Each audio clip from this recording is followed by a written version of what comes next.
یہ محمد والے محمد پہ.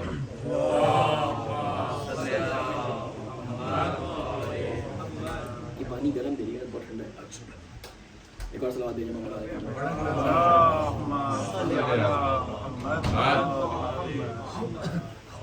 اس سے پہلے کہ ہم مجلس کا آغاز کریں، ایک سورہ فاتحہ اپنے مومنین مومنات صاحب خانہ کے نوائقین اور مرحومین کے لیے، میرے مرحومین کے لیے، اور شہدائے ملت خصوصاً نیبر انقلاب آیت اللہ علی خامنائی اور شہداء کے ایثار ثواب کے لیے پڑھ کے ان کی روح ایک بار فرمائیں.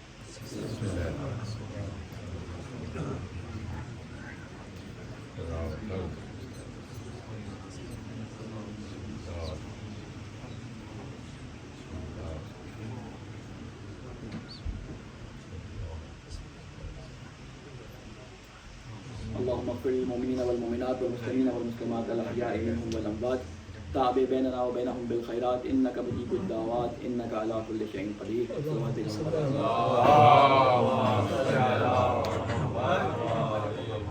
أعوذ بالله من الشيطان اللعين الرجيم بسم الله الرحمن الرحيم لا حول ولا قوة إلا بالله العلي العظيم.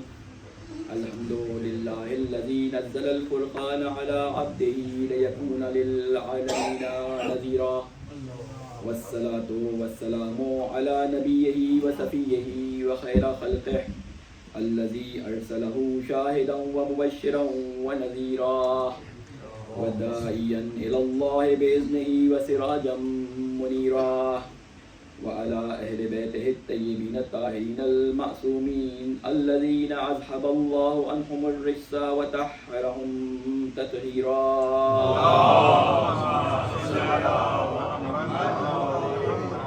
سيما بقية الله في الأراضين.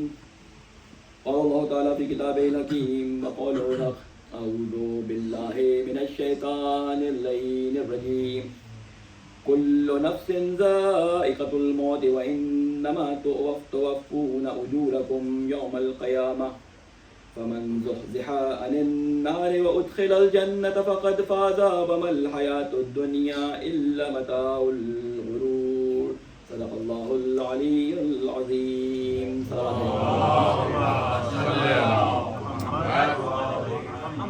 السلام علیکم ورحمۃ اللہ وبرکاتہ. سب سے پہلے اپنے آپ کو اور تمام مومنین اور سننے والوں کو ان جاتے ہوئے ایام عزا کی تسلیت و تعزیت پیش کرتا ہوں، اور اپنی جانب سے اور آپ تمام مومنین کی جانب سے صاحب عزا امام زمانہ عجل اللہ تعالیٰ فرجہ شریف کی خدمت میں ان کے جد کی مظلومانہ شہادت اور ان کے گھر والوں کی مظلومانہ اسیری کی تعزیت پیش کرتا ہوں. اللہ کا شکر ہے کہ اللہ تعالیٰ نے ہمیں ان گھرانوں میں پیدا کیا کہ اس فرش عزا کی نعمت ہمیں نصیب ہوئی، اور اسی کا احسان ہے کہ آج اگر ہمارے دلوں میں اہل بیت کی محبت ہے تو یہ اسی کا فضل و کرم ہے. جیسا کہ ابھی قبلہ شہاب کاظمی نے اپنے ایک شعر میں یہ بتایا بھی کہ ہماری جو خلقت ہے اس میں تینوں آپ کربلا کی مٹی کا ہے. میں اس پہ ایک روایت آپ کے سامنے پیش کروں. امام صادق علیہ السلام ارشاد فرماتے ہیں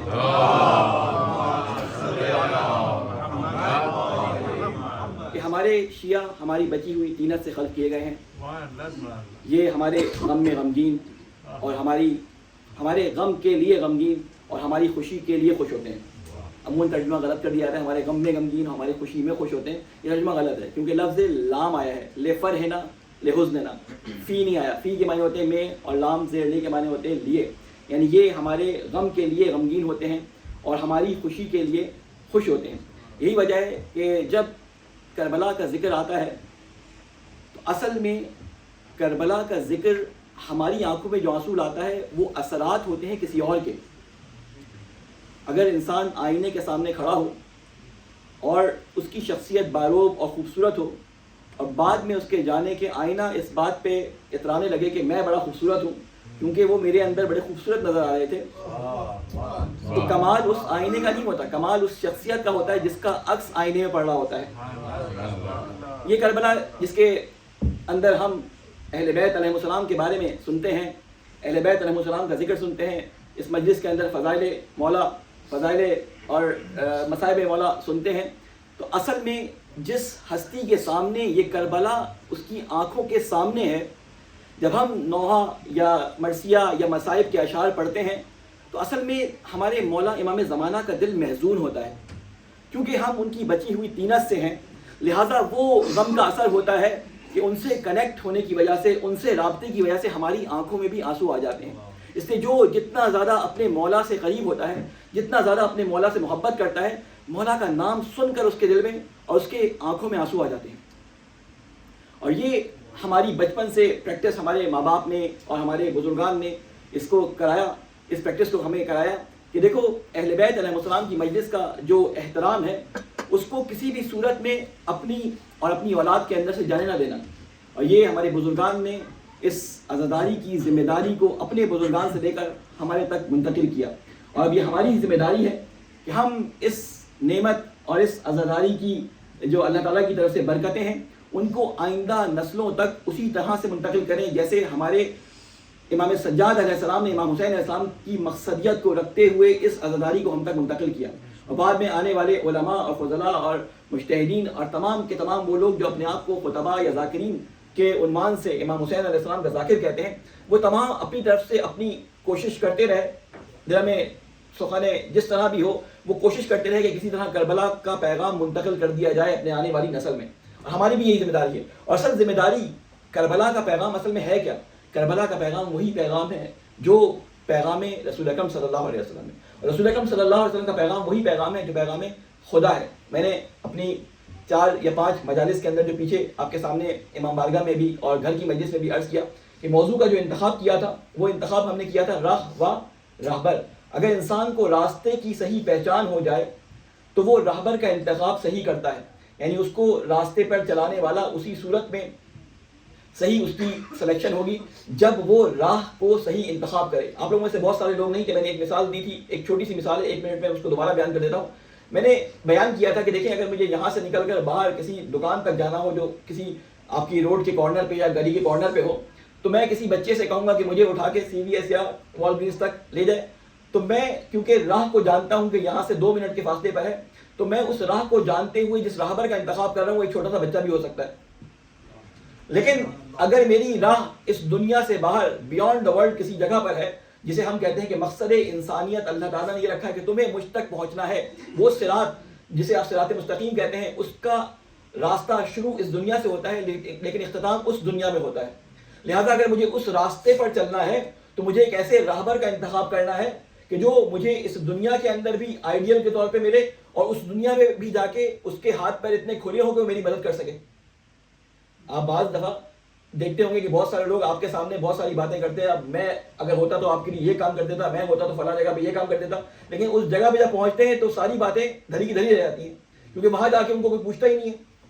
یہاں پہ بڑی بڑی باتیں کی تھی، اتفاق سے ایسا ہوا آپ ان کے ساتھ چلے گئے کسی جگہ پر، اب جاب دلانے کی باتیں ہو رہی ہے فلاں کام کی، وہاں پہ انہوں نے پہچاننے سے انکار کر دیا صاحب کو، اب یہ منہ چھپائے چھپائے پھر رہے ہیں۔ تو بڑی بڑی باتیں کرنا بہت ایک جسے کہتے ہیں کہ آسان بات ہے، لیکن اصل میں وہ کام کرنا بھی جس کا وہ وعدہ کر رہے ہیں، جس کا ادعا کر رہے ہیں، وہ اصل کمال ہے۔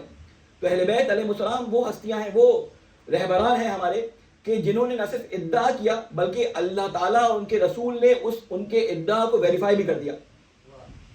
اس ادعا سمجھتے نا، ادعا کا مطلب جو دعویٰ کیا، یعنی بچوں کے سمجھانے کے لیے جو بزرگان ہیں وہ تو سمجھتے ہیں اردو کے بعض الفاظ ایسے ہوتے ہیں کہ مجھے ان کا آلٹرنیٹ انگلش میں نہیں ملتا تو میں وہ مشکل الفاظ استعمال کر لیتا ہوں بعض دفعہ، لیکن کیا یعنی یہ جو دعویٰ ہے اس کی ویریفیکیشن ہمیں خود رسول اکرم صلی اللہ علیہ وآلہ وسلم کی زندگی میں ان کے کلام میں مل جاتی ہے۔ رسول اکرم جاتے وقت اپنے بعد 2 چیزیں چھوڑ کے گئے، انی تارک فیکم الثقلین کتاب اللہ و عترتی، کہ میں تمہارے درمیان 2 چیزیں چھوڑ رہا ہوں، ایک میری کتاب اللہ تعالیٰ کی کتاب اور ایک میری عترت اہل بیت۔ اب اللہ تعالیٰ کے رسول نے اس کو یہاں پہ چھوڑا نہیں بلکہ کہا کہ یہ ایک دوسرے لم یفترقا، ان میں ہرگز بھی جدائی نہیں ہوگی، یہ کبھی ایک دوسرے سے جدا نہیں ہوں گے۔ اگر دنیا میں تمہیں کہیں نظر آئے کہ کوئی اہل بیت کر رہا ہے اور کوئی صرف قرآن کر رہا ہے اور انہوں نے دونوں کو جدا کر دیا ہے، دونوں کے درمیان کہیں کنفیوژن اور کانفلکٹ نظر آ رہا ہے، تو یہ دونوں ہی ڈپلیکیٹ تمہیں انٹروڈیوس کروایا گیا ہے، کیونکہ یہ ایک دوسرے سے جدا ہوتے ہی نہیں ہیں، اس لیے ان کے ساتھ جڑے رہو گے تو اینڈ کیا ہوگا؟ اینڈ بھی رسول اکرم صلی اللہ علیہ وسلم نے ہمارے لیے بیان کر دیا کہ قیامت میں حوض کوثر پر یہ تمہیں مجھ تک پہنچا دیں گے. یعنی ہمیں شیورٹی مل گئی کہ جس راہبر کا ہم انتخاب کر رہے ہیں وہ اس دنیا میں بھی ہمارا مددگار ہے اور اس دنیا میں بھی ہمارا مددگار ہے. یعنی جب ہم پہ سخت وقت ہوگا، چاہے وہ اس دنیا میں ہو، چاہے وہ قبر میں ہو، چاہے وہ قیامت میں ہو، یہ رہبران ہماری مدد کے لیے اللہ تعالیٰ نے بیان جو ہے وہ بھیجے ہیں. لیکن سوال یہ پیدا ہوتا ہے کیا یہ مدد جو جنت میں ملنے والی ہے یا قبر میں ملنے والی ہے یہ فری کی ہے؟ سوال یہ پیدا ہوتا ہے، اصل سوال یہاں سے پیدا ہوتا ہے، کیا یہ فری کی ہے؟ خالی یہ کہہ دینے سے کہ میں آپ سے محبت کرتا ہوں، کسی سے محبت کا اظہار کرنے سے کیا محبت ہو جاتی ہے، یا اس کے لیے کچھ عمل کرنا پڑتا ہے؟ شہید باقر الصدر ایک بڑا اچھا جملہ، ایک ان کی اصول کی کتاب ہے، حلقہ ثالثہ اس کو کہتے ہیں. حوضے کے درس خارج سے پہلے یہ کتاب پڑھائی جاتی ہے درس خارج کی تیاری کے لیے. اس میں بیان کرتے ہیں کہ ایک چیز ہوتی ہے قوت محرکیہ. بعض دفعہ انسان کے سامنے جو بیان کا چیز کی جاتی ہے، بیان میں اتنی طاقت ہوتی ہے کہ انسان جوش سے جھومنے لگتا ہے، اس کا دل چاہتا ہے کہ بس اٹھے اور وہ کام کر دے جو بیان کیا جا رہا ہے. یعنی جوش دلا دیتا ہے، لیکن وہ جوش کی حد تک ہی ہوتا ہے. یعنی کلام میں بھی طاقت ہوتی ہے اور انسان میں جوش بھی پیدا ہو جاتا ہے. لیکن اس کے ساتھ ایک اور چیز ہوتی ہے جو قوت محرکیہ کہلاتی ہے، کہ جو انسان کو اس پیغام پر بعد میں بھی عمل پیرا ہونے اور چلنے کی میں مددگار ثابت ہوتی ہے. مثال کے طور پہ میں یہاں بیٹھ کے 20,000 دفعہ یہاں پہ مجھے سنایا جائے کہ دیکھو پانی پینے کا ایسا فائدہ ہے، پانی پینے کا ایسا فائدہ ہے، اس میں یہ وائٹامنز ہوتے ہیں، اس میں یہ منرلز ہوتے ہیں، آپ کہیں بس مجھے پانی پینا ہے، اب تک میں محروم تھا، اب تو بغیر جانے پیتا تھا، اب مجھے پانی لا کے دو. ٹھیک ہے، لیکن آپ یہاں بیٹھے بیٹھے کہتے رہے ہائے مجھے وہ پانی چاہیے، ہائے مجھے وہ پانی چاہیے، لیکن اٹھ کے پانی تک نہ جائیں، تو آپ کا یہ جوش و جذبہ اور جتنی دفعہ آپ نے اس کو 1000 دفعہ یا 2000 دفعہ پڑھا ہے، اس کے کہنے سے آپ کی پیاس نہیں بجھے گی. آپ کو اس کے لیے حرکت کرنی پڑے گی، اپنی جگہ سے اٹھ کے پانی تک جانا پڑے گا. بالکل اسی طرح خالی محبت کے اظہار سے کچھ نہیں ہوتا، بلکہ اس محبت کے نتیجے میں اس محبوب کے ساتھ ہمارا رابطہ کتنا ہے، وہ ہے اصل چیز، کہ ہم اس رابطے میں کہاں تک اپنے محبوب کی قدم بے قدم اس کے پیچھے چل رہے ہیں. کیونکہ اللہ تعالیٰ نے قرآن مجید میں ارشاد فرمایا کہ میں نے اس رسول کو تمہارے لیے اسوہ حسنہ قرار دیا. اور رسول اکرم صلی اللہ علیہ وآلہ وسلم کے بارے میں ہمارے معاشرے نے بڑی کوتاہی کی، خصوصاً ہمارے جو جاننے والے ہیں انہوں نے بہت ہی کوتاہی کی. اصل میں اہل بیت علیہ السلام کا رابطہ رسول اکرم صلی اللہ علیہ وآلہ وسلم کی وجہ سے ہے، کہ جس کی وجہ سے ہم ان سے محبت کرتے ہیں. یعنی رسول کی وجہ سے اہل بیت سے محبت کرتے ہیں، اللہ کی وجہ سے رسول سے محبت کرتے ہیں، اور رسول کی وجہ سے اہل بیت سے محبت کرتے ہیں. اگر اس سائیکل کو دیکھیں تو اس کا مطلب ہے جب ہم اہل بیت سے محبت کر رہے ہوتے ہیں تو گویا ہم رسول سے محبت کر رہے ہیں، اور جب ہم رسول سے محبت کر رہے ہوتے ہیں تو گویا ہم خدا سے محبت کر رہے ہوتے ہیں. تو یہ جو کہنا کہ یہ شرک ہے اہل بیت سے محبت، یہ بالکل بے بنیاد ایک واقعہ، ایک بات ہے. میں نے پچھلی مجلسوں میں تفصیل سے اس کو بیان کیا ہے کہ دیکھیں جب اللہ تعالیٰ نے قرآن مجید میں فرمایا کہ اگر تم مجھ سے محبت کرتے ہو، اصل ہدف اللہ تعالیٰ سے محبت ہے، اگر تم مجھ سے محبت کرتے ہو تو اے رسول ان سے کہہ دیں، کیا معیار تمہیں دیا، قل ان تحبون اللہ، کہ اگر تم اللہ سے محبت کرتے ہو اتبعونی، تو میری اتباع کرو. یعنی اصل محبت کا راز ہے اتباع میں، اور اتباع کہتے ہی اس کو ہے، اتباع کہتے ہی اس کو ہے کہ قدم بقدم، کہ کوئی اس میں ایک ذرا برابر بھی انحراف نہ ہو، قدم بقدم اس شخص کے پیچھے چلنا کہ جس کی اتباع کی جا رہی ہے. میں نے مثال دی تھی مولا علی علیہ السلام کے اس جملے کی، کہ ایک جملے میں آپ فرماتے ہیں خطبے کے اندر کہ میں جب چھوٹا تھا تو رسول کے پیچھے، لفظ اتباع آیا وہاں پہ، رسول کے پیچھے اس رسول کی اتباع ایسے کرتا تھا جیسے اونٹنی کا بچہ اپنی ماں کی کرتا ہے. اب کیونکہ ہمیں اونٹنی کے بچے اور اس کے ماں کے ساتھ اس کے تعلق کا اندازہ نہیں ہوتا، کیونکہ عرب تھے وہ جانتے تھے اس بات کو، عرب تھے وہ جانتے تھے، ہم اس رابطے کو سمجھ نہیں پاتے. اگر آپ کبھی کسی عرب سے پوچھے تو وہ بتائے گا اونٹنی کا بچہ کرتا کیا ہے. اونٹنی کا بچہ جب پیدا ہوتا ہے تو وہ اپنی ماں کے ساتھ ایسے چلتا ہے، کبھی ٹانگوں میں لپٹا رہتا ہے، کبھی آگے اس کے نیچے سے نکل رہا ہے، کبھی اس ٹانگ میں سے نکل رہا ہے. یعنی اس کو ڈر ہوتا ہے کہ وہ اپنی ماں سے علیحدہ نہ ہو جائے. یعنی وہ اپنی پوری وہ زندگی جس میں وہ ناتوان ہوتا ہے، وہ اپنی ماں کے پیچھے اس کے ساتھ چپک کر ایسے چلتا ہے کہ ماں اور اس کے درمیان فاصلہ نہیں رہتا. یعنی قدم بقدم ماں کے ساتھ رہتا ہے. تو یہ لفظ اتباع وہاں سے سمجھے. مولا علی علیہ السلام نے یہ کیا فرمایا کہ میں نے رسول کی اتباع ایسے کی جیسے اونٹنی کا بچہ اپنی ماں کی اتباع کرتا ہے. یعنی یہ بتا رہے ہیں کہ اتباع کہتے کسے ہیں. یعنی اس قرآن کی آیت کی رسول خدا تفسیر کر رہے ہیں کہ اے رسول ان سے کہہ دو اگر تم اللہ سے محبت کرتے ہو تو میرے رسول کی اتباع کرو. تو مولا علی علیہ السلام فرما رہے ہیں کہ میں اللہ سے محبت کرتا ہوں. یہ الفاظ استعمال نہیں کیے، لیکن الفاظ قرآن مجید کے تفسیر کے طور پر بیان کیے کہ میں رسول کے پیچھے اس طرح اتباع میں چلتا ہوں کہ جس طرح اونٹنی کا بچہ چلتا ہے. یعنی میں اللہ تعالیٰ کے حکم کے مطابق اسی طرح اتباع کرتا ہوں، محبت اللہ تعالیٰ سے بڑھانے کے لیے جس طرح اللہ نے حکم دیا. اب ہمارے لیے یہی ہستیاں آئیڈیاز ہیں, یہی ہستیاں ہمارے لیے جو ہے وہ مشعل راہ ہیں, انہی کے مطابق ہمیں اپنی زندگی گزارنی ہے. اور میں نے بہت تفصیل کے ساتھ ان باتوں کو آپ کے سامنے بیان کیا. صلوات بھیجیں محمد والے محمد پہ. جس آیت کا میں نے آپ کے سامنے تلاوت کرنے کا شرف حاصل کیا, ایسے جملہ عموماً غلط بولا جاتا ہے کہ ہم نے تلاوت کا شرف حاصل کیا. ہم جو ہے اصل میں آیت کے حضور میں ہوتے ہیں, نہ کہ ہم تلاوت کر کے اس آیت کو پیش کر رہے ہوتے ہیں, بلکہ ہم خود پیش ہو رہے ہوتے ہیں اس آیت کے آگے. ہم جب اس تلاوت کے لیے آیت کو انتخاب کرتے ہیں تو گویا ہم پیش ہو رہے ہوتے ہیں اس آیت کے سامنے. اس میں اللہ تعالیٰ یہ فرما رہا ہے کل نفس ذائقۃ الموت, ہر جاندار کا انجام کار کیا ہے, اس کو موت کا مزہ چکھنا ہے. یہ عموماً آپ مجالس ختم اور مجالس ایصال ثواب میں یہ آیت سنتے ہیں, لیکن یہ آیت کا دوسرا حصہ. وَإِنَّمَا تُوَفُّونَ أُجُورَكُمْ يَوْمَ الْقِيَامَةِ, کہتے ہیں کہ اور تم سب کو قیامت کے دن تمہارے اپنے اعمال کا پورا پورا بدلہ دیا جائے گا.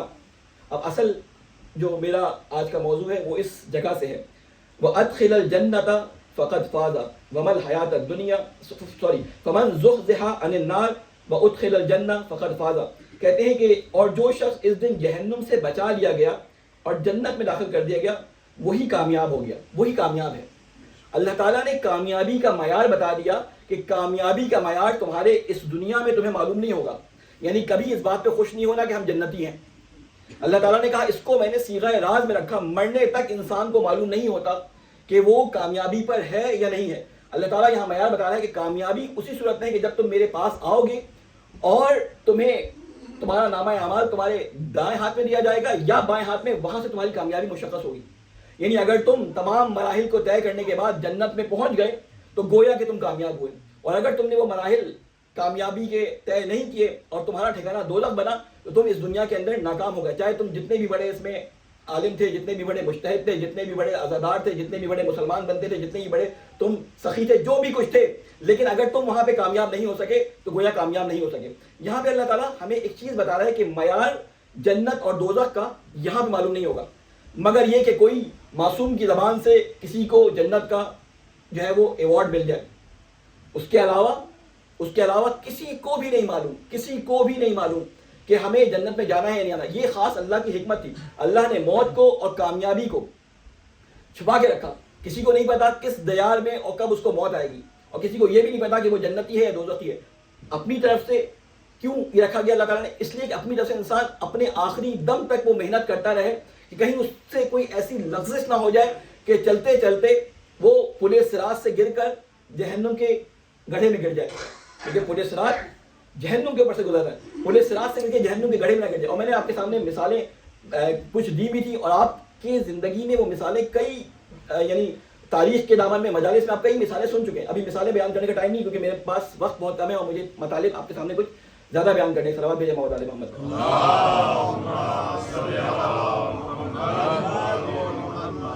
دیگر بآواز بلند صلوات. بس اللہ تعالیٰ نے ہمیں اس دنیا میں 4 نکاتی پروگرام دیا ہے کامیابی کا.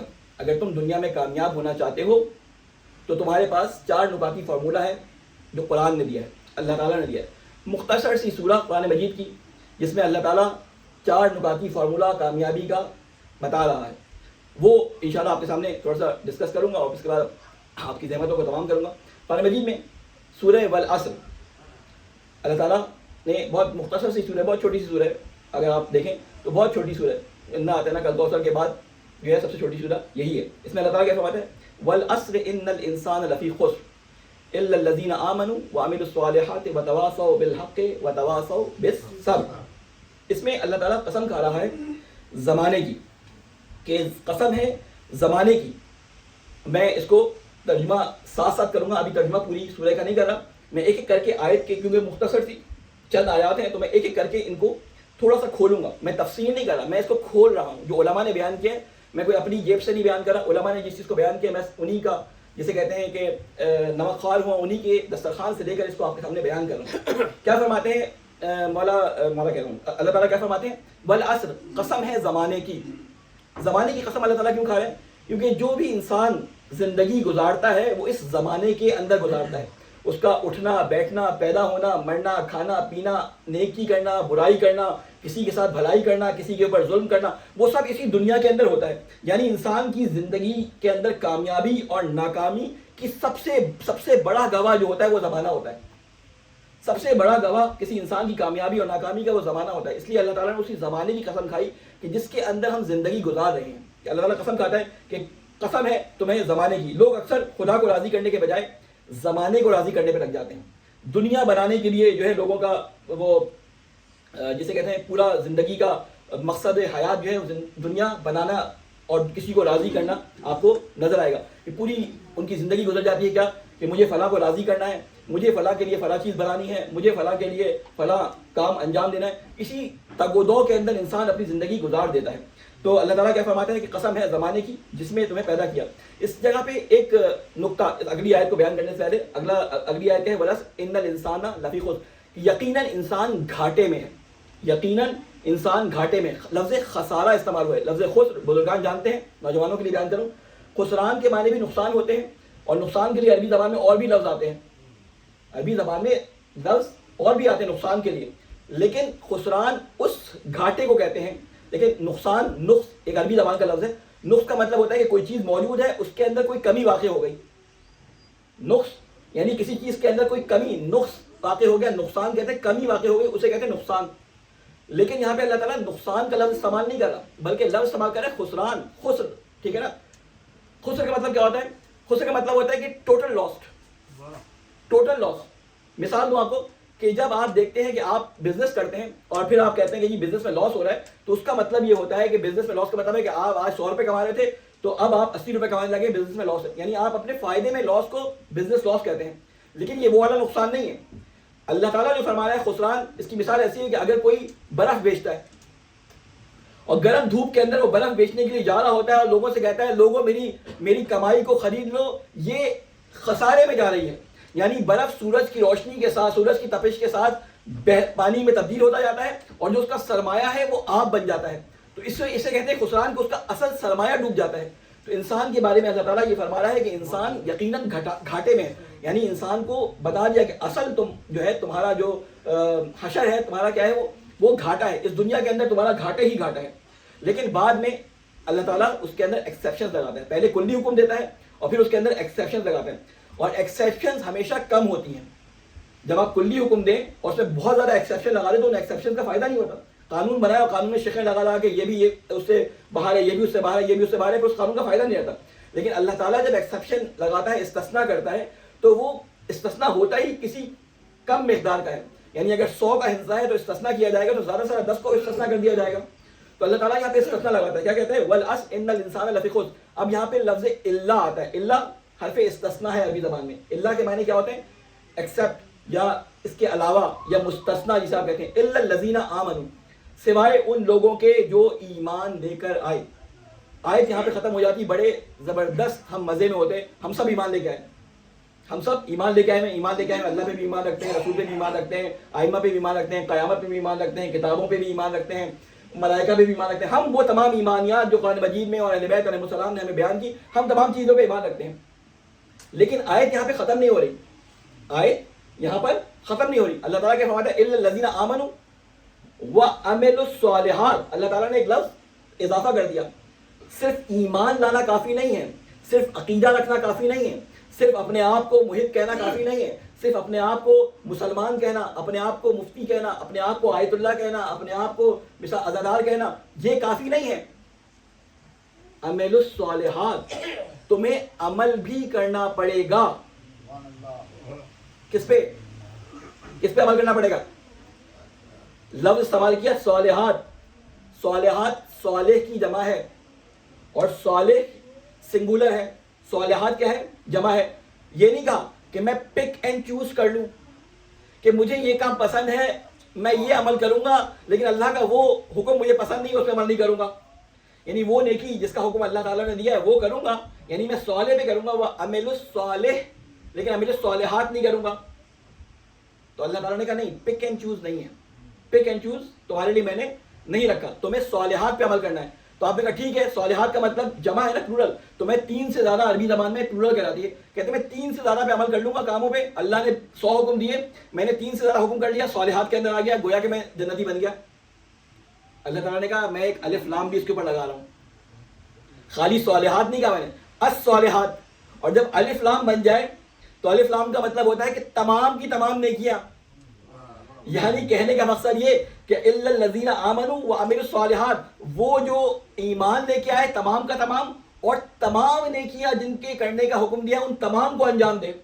اگر پک اینڈ چوز کرے گا, اپنی پسند سے دین کو لے گا, تو وہ بھی میرے نزدیک ایکسیپٹڈ نہیں ہے. میں یہاں پہ روک کر ایک آپ کے سامنے واقعہ بیان کروں کہ مولا علی علیہ السلام کی حکومت کا ظاہری خلافت کا زمانہ ہے اور نماز کا وقت ہے. ابھی لوگ مستحبات اور نوافل ادا کر رہے ہیں کہ ایک دفعہ کیا دیکھتے ہیں کہ ابو ذر یا مقدار, ابو ذر میرے خیال ہے, ابو ذر جو ہے وہ مسجد میں داخل ہوئے. ابو ذر ایک صحابی رسول بھی تھے, تو لوگوں میں بڑا احترام تھا.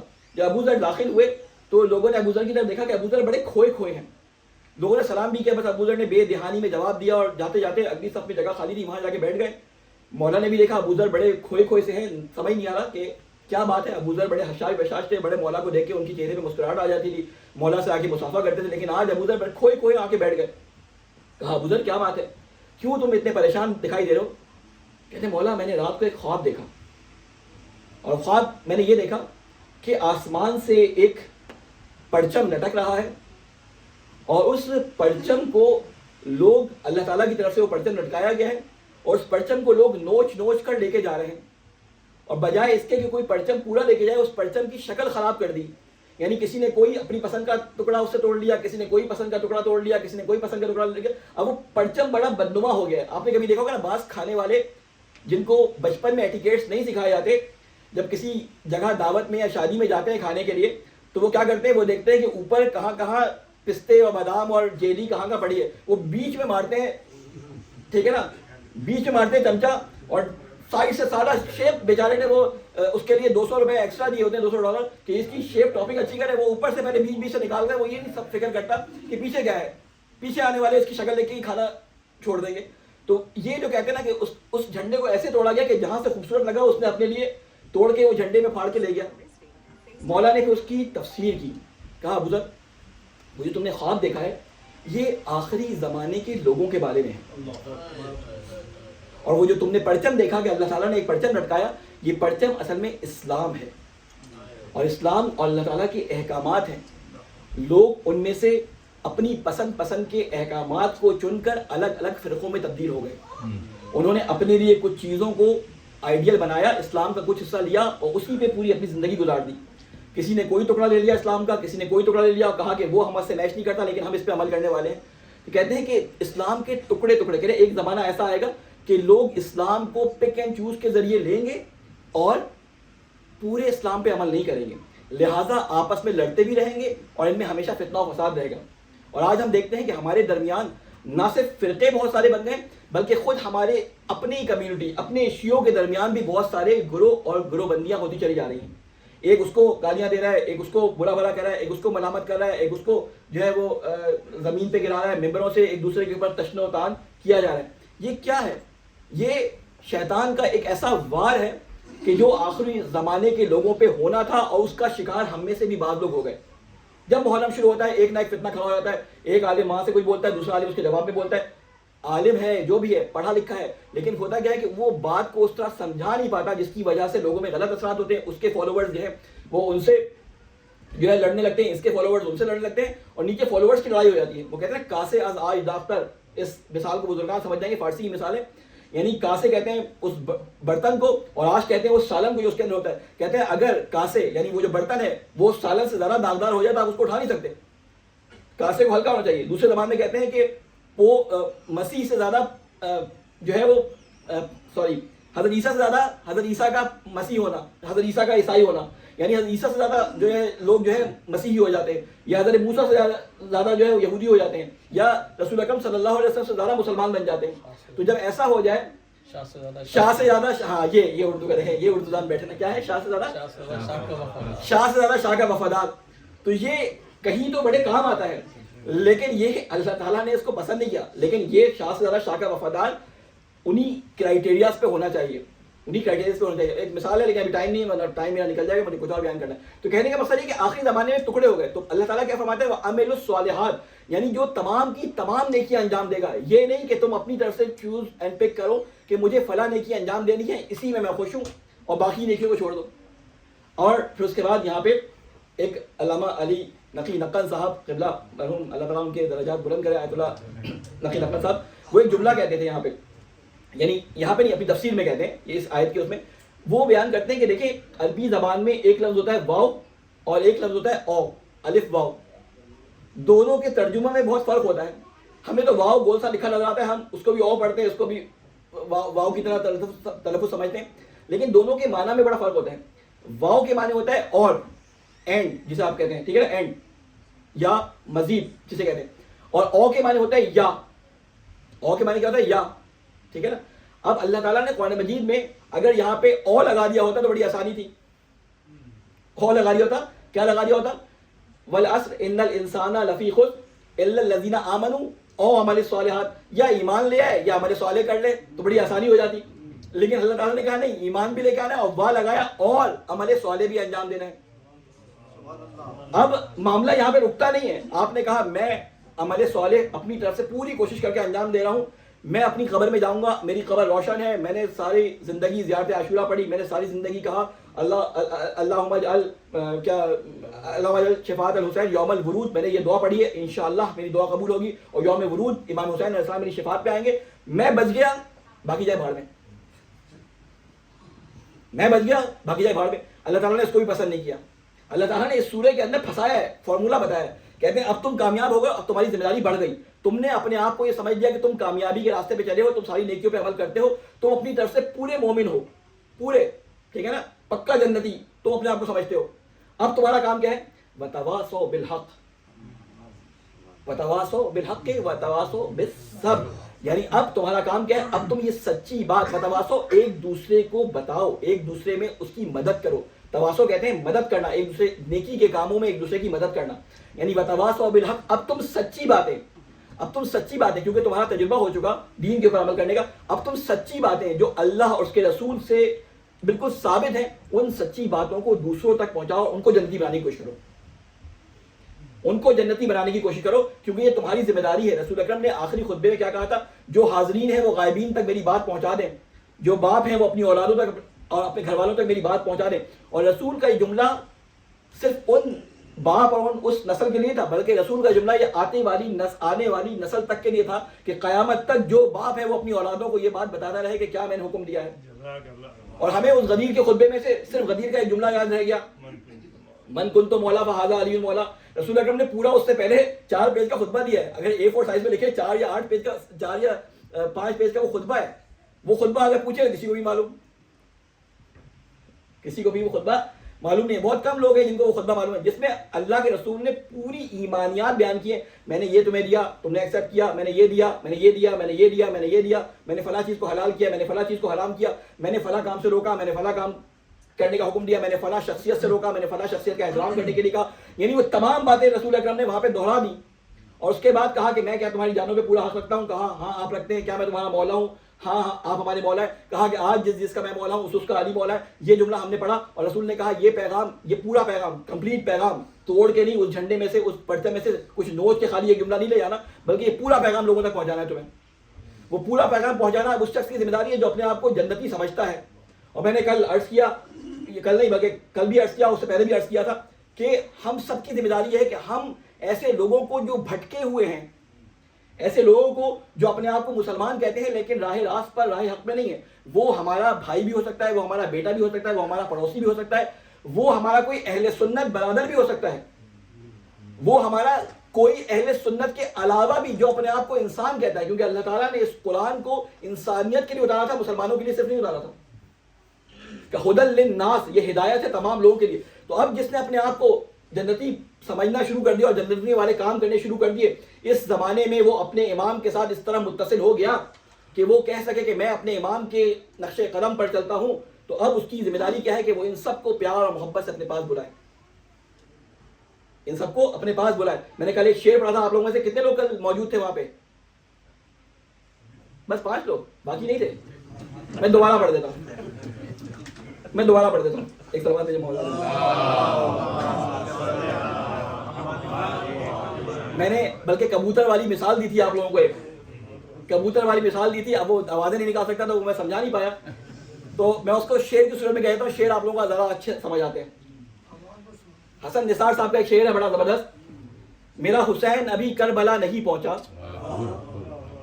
میرا حسین ابھی کربلا نہیں پہنچا. ابھی قبلہ نے بھی ذکر کیا کہ اپنی زندگی میں حر بن جاؤ, اسی کو میں بیان کر رہا ہوں. میرا حسین ابھی کربلا نہیں پہنچا, میں حر ہوں اور ابھی لشکر یزید میں ہوں.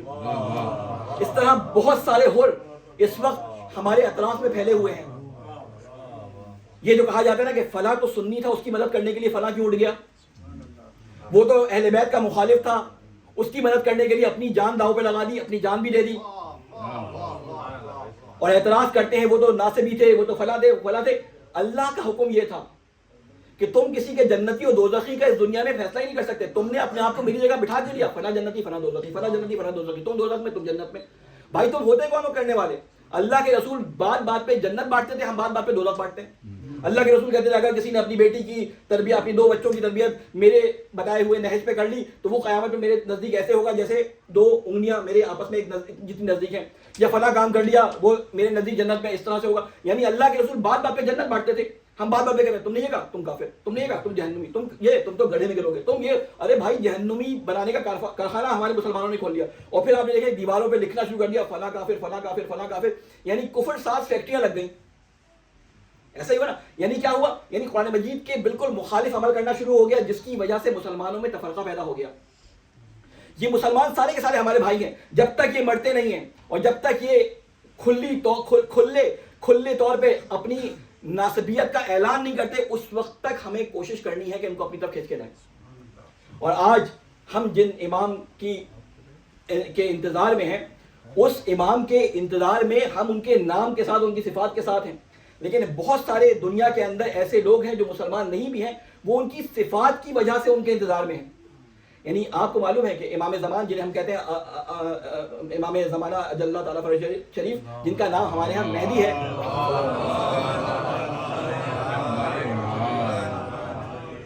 جس شخصیت کو ہم امام مہدی کہتے ہیں, کرسچن بھی کسی ایک شخصیت کے انتظار میں ہیں. وہ سے مثال طور پہ بلو ٹربن کہتے ہیں, کوئی اسے اوتار کہتا ہے, کوئی کہتا ہے کہ ایک نجات دہندہ کے انتظار میں سارے کے سارے ہیں.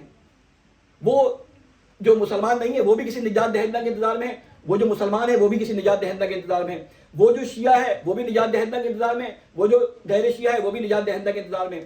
شیعہ کہتے ہیں وہ پیدا ہو گئے, وہ کہتے ہیں پیدا نہیں ہوئے, لیکن جب وہ آئیں گے تو یہ جھگڑے ختم ہو جائیں گے. وہ ساری کی ساری صفات جو اس شخصیت, اس ہستی کے بارے میں بیان دی گئی ہیں ان کی کتابوں کے اندر, جب ان کو نظر آئیں گی اپنے سامنے تو یہ سارے کے سارے اٹھ کے اس لشکر میں شامل ہو جائیں گے انشاءاللہ تعالی العزیز. یہ سارے کے سارے اس لشکر میں شامل ہو جائیں گے. یعنی آخری لمحے پہ جس طرح حر شامل ہوئے تھے امام حسین علیہ السلام کے ساتھ, کیوں, اس لیے اپنی آنکھوں سے امام حسین علیہ السلام کو دیکھ لیا اور پھر ان کے بچوں کی آوازیں سنی, وہ سارے معاملات جو ہوئے جناب فاطمہ سلام اللہ علیہا کی جو محبت ان کے دل میں تھی, بہت سارے چیزیں باعث بنی کہ حر ایک کمانڈر تھا, ایک سپہ سالار تھا, ایک جنگجو تھا, اور اتنا بہادر جنگجو تھا کہ کسی عام شخص کی تو مجال ہی نہیں ہو سکتی کہ وہ امام حسین علیہ السلام سے بات کر سکے. اس نے تو امام حسین علیہ السلام کو چلتے ہوئے ان کے گھوڑے کی لگام کو پکڑ لیا. کتنی بہادری اور کتنی جرات چاہیے اس کے لیے, ٹھیک ہے نا. بہت, یعنی بہت سپہ سالار تھا, بہت زبردست. لیکن جب اس کو امام حسین علیہ السلام نے ذرا سا جھنجھوڑا, ذرا سا اس کو جھٹکا دیا تو وہ ہوش میں آ گیا. دیکھیں جب انسان روڈ پہ چل رہا ہو, آج کل تو آپ نے دیکھا ہوگا نا, بہت سارے لوگ کان میں ہیڈ فون لگا ہوا ہے, جھومتے ہوئے جا رہے ہیں, پیچھے سے گاڑی ہارن ماری, ان کو سمجھ نہیں آ رہا, تو کیا کرنا پڑتا ہے, جب یہ روڈ فٹ پاتھ سے اٹھا کے روڈ پہ آ جائے تو اس کے پیچھے جا کے زور سے ہارن بجانا پڑتا ہے, وہ بھی ٹرک والا, تب وہ ایک دم اچھل کے ہلتا ہے اور پھر اس کے بعد سائڈ میں ہوتا ہے, ورنہ مر جائے گا. یہ ہارن اگر اس کو نہ سنایا جائے تو یہ مر جائے گا. تو بالکل اسی طرح یہ جو, بس میں اپنی گفتگو کو آخری وقت تک لے جاؤں, ایک صلوات بھیجیں محمد علیہ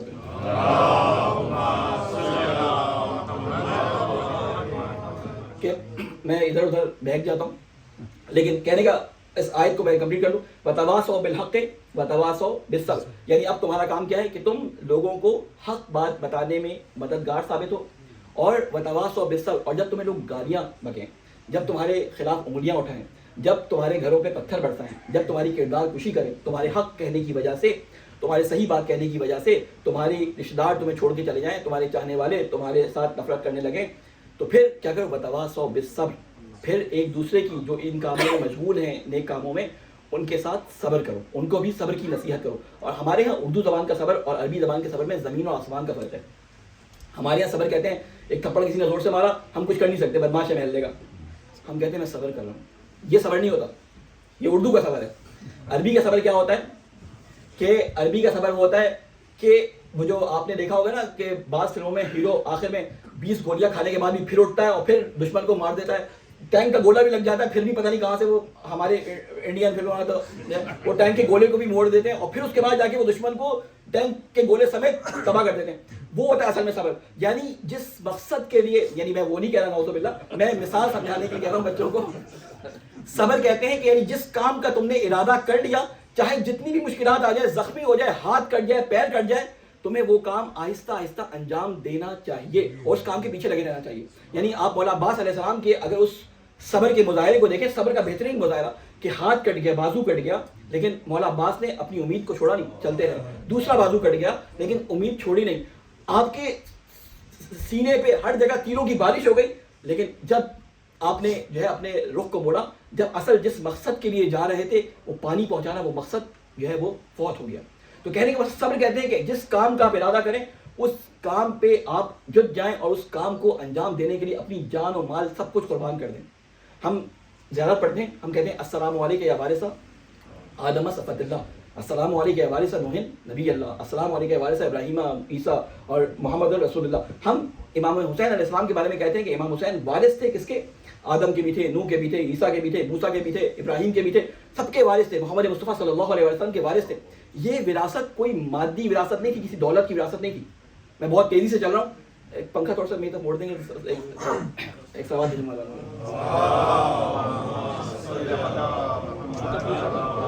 وہ گاڑی جب آپ مسلسل 120 کی اسپیڈ سے چلائے تو انجن ہیٹ اپ ہو جاتا ہے. مجھے بھی پسند بہت آ رہا ہے اس وقت. ایک اور سوال سلامتی علماء عظام ولی فقیہ باواز بلند صلوات.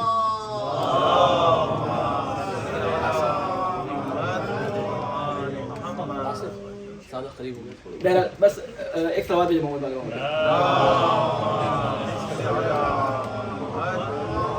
آج سنڈے کا دن ہے اور مجلس ایسے ٹائم پہ ہے کہ میری یہاں کے فوراً بعد فلائٹ ہے. جب تک فلائٹ نہیں ہے میں آپ لوگوں کو انشاءاللہ رات 9 بجے فلائٹ ہے میری. تو مجھے پتا ہے کہ محبت اہل بیت میں آپ لوگ تو 5-5 6-6 گھنٹے شبیداریاں کرتے ہیں، تو یہ تو چھوٹی سی مجلس ہے. بہرحال ایک سوال دیجیے محمد والے.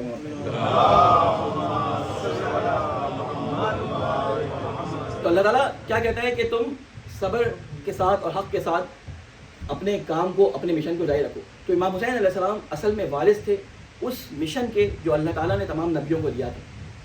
اور وہ عہد جو امام حسین علیہ السلام نے کیا تھا وہ وہی عہد تھا کہ اس مشن کی تکمیل کرنی ہے. ہر امام کے لیے وہ مشن جو ہے وہ اللہ تعالیٰ نے اپنے فرشتے حضرت جبرائیل علیہ السلام کے ذریعے پہنچایا تھا رسول خدا تک. میں نے آپ کو دوسرے دن یا تیسرے دن یہ حدیث بیان کی تھی کہ اصول کافی کے اندر ایک حدیث ہے کہ آخری وقت میں رسول اکرم صلی اللہ علیہ وسلم کے حضرت جبرائیل آئے اور 12 لفافے مہر بند لفافے لے کے آئے اور ان لفافوں پہ تمام ائمہ کے نام تھے، تمام 12 جو امام ہیں ان کے نام تھے، ان کے نام وہ خطوط تھے اور ایک خط بی بی فاطمہ کے نام پہ بھی تھا. ٹھیک ہے. رسول اکرم صلی اللہ 13 خط رسول اکرم صلی اللہ علیہ وسلم نے وہ خط امام علی کو دیا اور اس خط کو پڑھا اور باقی جو امام حسن اور امام حسین کو اور بی بی فاطمہ کو وہ دے دیے. یعنی وہ ایک اسٹریٹجی اور وہ امین تھے اس عہد الہی کے جو اللہ تعالیٰ کی طرف سے انہوں نے اپنے اوپر وصول کیا تھا. وہ میراث تھی انبیاء کی جس کے وارث امام حسین علیہ السلام تھے. اور امام حسین علیہ السلام نے کام کیا. امام حسین علیہ السلام کو یوں سمجھ لیں کہ جو ریلے ریس ہوتی ہے، ریلے ریس آپ لوگوں نے دیکھی کسی نے؟ ریلے ریس ایک لوگ دوڑ ہوتے ہیں، مثال کے طور پہ وہ 1000 میٹر کی دوڑ ہے تو 1000 میٹر ایک بندہ نہیں دوڑ سکتا، لیکن ایک ٹیم ورک کے طور پہ وہ دوڑا جاتا ہے. ایک شخص مثال کے طور پہ لال جرسی پہن کے دوڑتا ہے، ایک کالی. اب جب وہ اپنے ایک خاص ڈیسٹینیشن تک 100 میٹر پہ یا 200 میٹر پہنچتا ہے تو ایک شخص اور اس کے ساتھ بھاگنا شروع ہو جاتا ہے. یعنی جب اس کی رفتار پہ پہنچ جاتا ہے، جس رفتار سے وہ اپنا ٹیمپو بناتا ہوا آ رہا ہوتا ہے، تو پھر وہ جو بیٹن اس کے ہاتھ میں ہوتا ہے وہ پکڑاتا ہے اس کے ہاتھ میں اور اب وہ رک جاتا ہے اور آگے والا بڑھنا شروع ہو جاتا ہے. یہ بیٹن جو حضرت آدم علیہ السلام سے، حضرت نوح اور حضرت نوح سے مختلف انبیاء سے ہوتا ہے وہ رسول اکرم صلی اللہ علیہ وسلم تک پہنچا. تو وہ بیٹن ایک زمانے میں پہنچا رسول اکرم سے امام علی تک، امام علی سے امام حسن تک اور امام حسن سے امام حسین علیہ السلام تک. یعنی امام حسین علیہ السلام اس وراثت کے اسی مشن کا حصہ تھے جس مشن کے تحت اللہ تعالیٰ نے انبیاء کو بھیجا تھا. یعنی اب امام حسین کا کام کیا تھا کہ امام حسین کا کام کیا تھا کہ وہ جو معاشرے کے اندر جو مختلف برائیاں پھیلی ہوئی ہیں ان برائیوں سے ایک تو لوگوں کو آگاہ بھی کریں اور اس کا سد باب بھی کریں. اور برائیاں کیا تھی؟ اگر آپ مجھے اجازت دیں آج 10-15 منٹ اوپر پڑھنے کی تو میں آپ کے سامنے بیان کروں.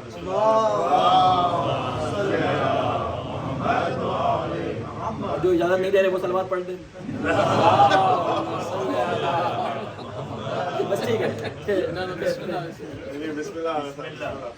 دیکھیں ایک اور سوال بھیجوں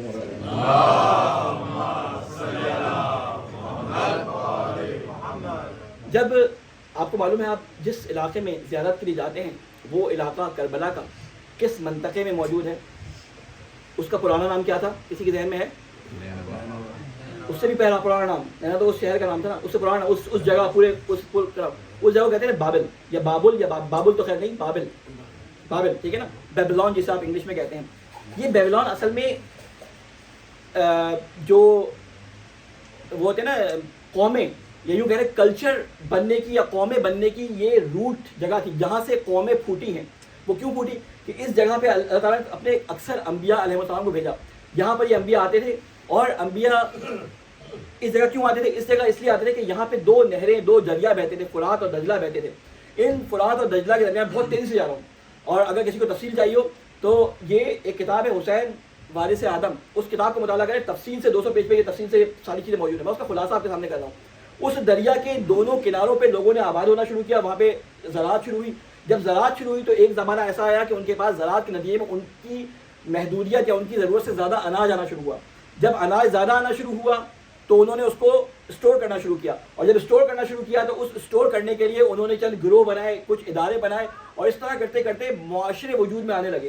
اور کچھ جسے کہتے ہیں قومیں, کسی نے اس کے اوپر قبضہ کرنے کے لیے ایک دوسرے نے حملہ کیا, اور پھر اس طرح آپس میں ان کے درمیان مختلف کلچرز کے درمیان لڑائیاں شروع ہوئی. تو یہاں سے کلچر پھوٹنا شروع ہوئے.